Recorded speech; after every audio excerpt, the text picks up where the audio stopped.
minha fala terapêutica de hoje é sobre escolhas, decisões e o nosso direito de errar.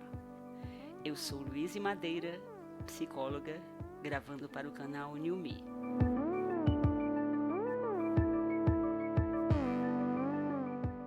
O que eu desejo ao escolher esse tema e gravar essa fala é trazer um pouco de leveza para uma prática cotidiana que eu considero inevitável, que é a tarefa de fazer escolhas e tomar decisões. Eu acho que nós temos uma tendência a colocar muito peso sobre isso e na prática clínica, eu percebo o quanto a terapia ajudou as pessoas a tirarem esse peso e a considerarem que tomar decisões e fazer escolhas pode ser algo mais leve, pode ser uma angústia mais organizada, mais estruturada e totalmente passível de ser gerenciada para que a vida não fique tão pesada, já que nós temos que tomar tantas decisões e fazer tantas escolhas. Eu sempre vi as pessoas usarem escolhas e decisões, esses conceitos, de uma forma muito aleatória. Eu tenho uma teoria pessoal que diferencia os dois conceitos, as duas ideias. Para mim, a escolha é quando eu faço escolhas quando as opções estão postas num tempo para mim. Deixa eu pensar aqui. Quando eu fui comprar essa blusa que eu estou vestida, que é uma blusa cinza, eu vi que tinha mais 4 cores, as quais eu não escolhi, e eu tive consciência de que eu estava levando uma e abdicando das outras, porque elas estavam todas ali postas diante de mim. Outro exemplo que eu acho legal é o exemplo do cardápio de um restaurante, né? Quando eu leio as opções que eu tenho para almoçar e escolho, eu tenho consciência, eu analiso as variáveis que estão postas naquele momento, naquele tempo para mim, e eu sou capaz de avaliar o que eu vou perder, o que eu vou levar, o que eu vou comer, o que eu vou deixar de comer. Isso para mim é o conceito de escolha. O conceito de decisão para mim, ele é um pouco mais complexo e ao mesmo tempo mais tranquilizador. Porque para mim a decisão, que é o que nós fazemos toda hora, ela tem outras implicações, outras variáveis, e não depende só de mim. Eu não tenho que analisar tudo para ter a convicção absoluta de que estou tomando a decisão correta e adequada. Eu posso escolher a decisão que naquele momento me parece a mais útil, a mais sensata, a mais ética, a mais adequada, sim, mas não a certa e definitiva, a sentenciadora de que as consequências serão dolorosas e inevitáveis. Não, isso não. Essa ideia vem da nossa infância. Quando os nossos pais, eu me lembro bem disso, a minha mãe ela tinha uma pergunta quando eu ia decidir uma coisa, que era uma pergunta muito fatal, assim, você tem certeza? Olhe, né? E naquela pegada, naquela perspectiva, eu tinha a sensação horrível de que eu tinha que fazer a decisão certa, ai de mim se não fizesse, e eu iria amargar as consequências terríveis de um negócio chamado arrependimento, que naquele momento parecia que seria uma morte inevitável, né? Você vai se arrepender, eu estou avisando que você vai se arrepender. Isso é muito cruel, porque o arrependimento ele é potencialmente a consequência de toda decisão. Toda decisão ela traz na sua estrutura, ela traz um potencial de arrependimento. Então, quando alguém me questiona se eu posso me arrepender de ter feito, imediatamente eu penso, mas eu posso me arrepender de não ter feito. Não tem a ver com a decisão que eu faço, tem a ver com o fato de que eu tomo decisões. O arrependimento é uma contingência do fato de que eu decido. Porque eu decido, eu posso me arrepender. E eu quero dizer para vocês uma coisa muito sensível da minha alma. É totalmente possível ficar arrependido. Qual é o problema? O arrependimento não é um fantasma absurdo que nos sonda o tempo todo e nos assola. Não. O arrependimento é uma grande possibilidade.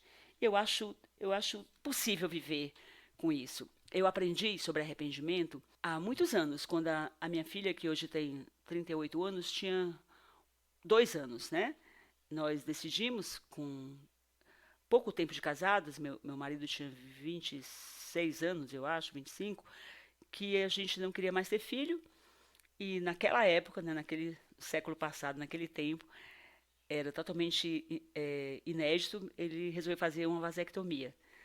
E quando nós chegamos no médico para falar sobre isso, o médico ficou muito chocado. Ele disse: não, não, vocês não podem fazer isso. Vocês são jovens, têm 2 filhos apenas, né? Não é o padrão fazer uma vasectomia, principalmente naquele tempo. Vocês podem se arrepender. Vão para casa e pensem o que acontece se vocês se arrependerem. E nós fomos para casa naquela noite, muito legal esse momento, e nós chegamos à seguinte conclusão: se nós nos arrependermos, o que vai acontecer? Vamos ficar arrependidos. Eu posso falar para vocês uma coisa muito, muito tranquila, né? Que a decisão foi tomada, foi muito, muito bom, foi muito libertador, né? Não ter que se preocupar com gestação a partir do começo de um relacionamento. A decisão, então, ela foi funcional, mas poderia não ter sido. Vocês poderiam me perguntar hoje: vocês fizeram vasectomia quando vocês eram bem jovens? Seu marido fez vasectomia? Fez. E aí? E aí nós nos arrependemos. E aí, o que aconteceu? Nada. Ficamos arrependidos. E eu acho que essa simplicidade de lidar com arrependimento é fundamental para que as decisões e escolhas não sejam tão dolorosas, principalmente as decisões, né? Porque as escolhas elas têm um reflexo talvez mais imediato, mais a curto prazo. Então, esses pequenos arrependimentos cotidianos ou os grandes arrependimentos cotidianos são um direito de cada um. E talvez seja esse o fantasma que a gente precise matar para conseguir deixar de viver com esse assombro.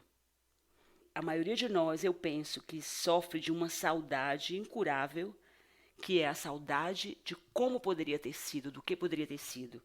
Como poderia ter sido, não faço ideia.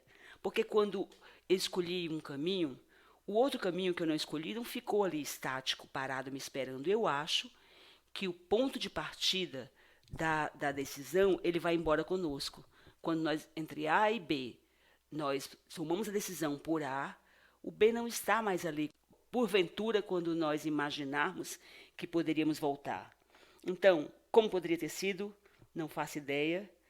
Penso que precisamos aprender a respeitar quem nós éramos quando nós tomamos aquela decisão. Eu acho isso de uma riqueza biográfica poética até, assim.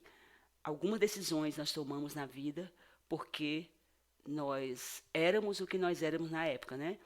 E toda pessoa honesta vai dizer, toda pessoa inteligente e honesta vai ter arrependimento de como fez e vai ter uma forma melhor de fazer depois. Eu me lembro também que quando eu fiz 40 anos, eu pensei, agora sim eu estou preparada para ser mãe. Eu fui mãe com 23. E com os 40 eu pensei, agora eu me sinto preparada. Imediatamente eu pensei assim, é óbvio que eu me sinto preparada. Eu tenho 17 anos de estágio, né? Então essa sensação de que não estamos prontos, de que podemos nos arrepender, ela é totalmente conciliável com a vida, né? Ela é totalmente administrável.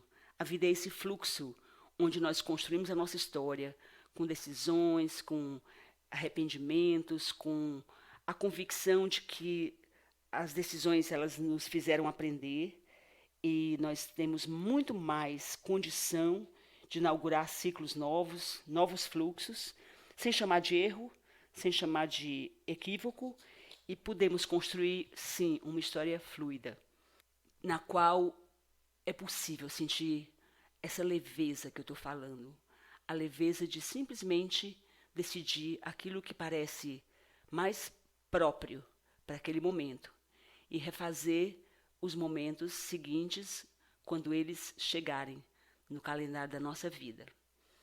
Então era isso que eu queria dizer nessa fala terapêutica para vocês.